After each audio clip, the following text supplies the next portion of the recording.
আমরা মাছে ভাতে বাঙালি, সেই বাঙালি হয়ে যদি মাছটা খেতে না পারি তাহলে কি খাবো বলো তো? অন্য যে কোনো কিছু একদিন দুই দিন খেলেই অরুচি হয়ে যায়, আর মাছ আমরা মাসের পর মাস আজকে এই মাছ কালকেও মাছ খাচ্ছি, কোনো অরুচি হয় না। তো মাছে ভাতে বাঙালি, মাছ না খেলে খাবো কি? আসসালামু আলাইকুম আপুরা ভাইয়ারা, কেমন আছো তোমরা? আশা করি ভালো। এই যে এখন 4টা বাজে, আমি সেহরির জন্য মাছ ভাজি করছি।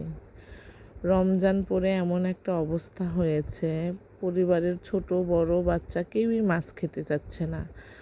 এটা যে কি একটা কষ্টের বিষয়। তো আমি এই মাছটা অন্যরকমভাবে মানে রান্না করার চেষ্টা করছি, মানে খাওয়ার প্রচেষ্টা আর কি, নতুন করে রমজানের জন্য। আমি এখানে রুই মাছের 4টা গাদার পিঠ ছোট ছোট করে কেটে নিয়েছিলাম, নিয়ে হলুদের গুঁড়া, মরিচের গুঁড়া, লবণ আর হালকা একটু তেল দিয়ে ভালো করে মাখিয়ে রেখেছিলাম, 1 চামচ জিরার গুঁড়া দিয়ে। তো তেল গরম করে আমি সেই মাছটা এখানে দিয়ে 2-3 মিনিট ভালো করে নেড়ে নিলাম। তারপরে যে দেখো পেঁয়াজ আর কাঁচামরিচ দিয়ে দিলাম। অন্যদিন পেঁয়াজ দিয়ে মাছ রান্না করি, আর আজকে মনে হচ্ছে মাছ দিয়ে পেঁয়াজ ভাজি করছি। মাছের পরিমাণ কতটুকু আর পেঁয়াজ কতটুকু দেখো। তো এই দেখো মরিচগুলো আবার ছোট করে কাটা ছিল না, আবার হাত দিয়ে কাটবো, তো আমি খুন্তি দিয়েই কড়াইয়ের উপরে মরিচগুলো ছোট ছোট করে কেটে নিচ্ছি যাতে মুচমুচে হয়ে যায় পেঁয়াজের সঙ্গে।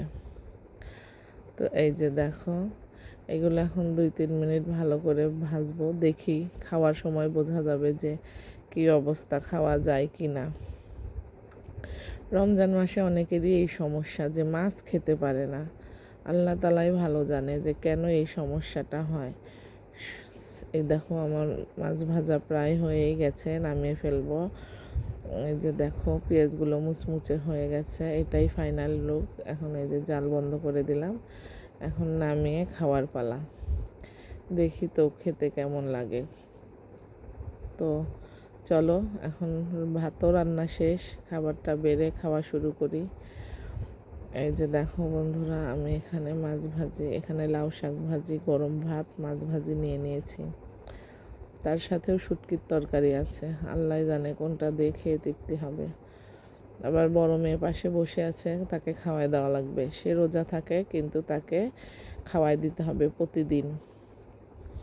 তো সে খেয়ে বলল যে আম্মু মজা আছে। আমিও মুখে দিয়ে দেখলাম যে অন্য দিনের তুলনায় একটু খাওয়া যায়। তো আজ এই পর্যন্ত, সবাই ভালো থেকো।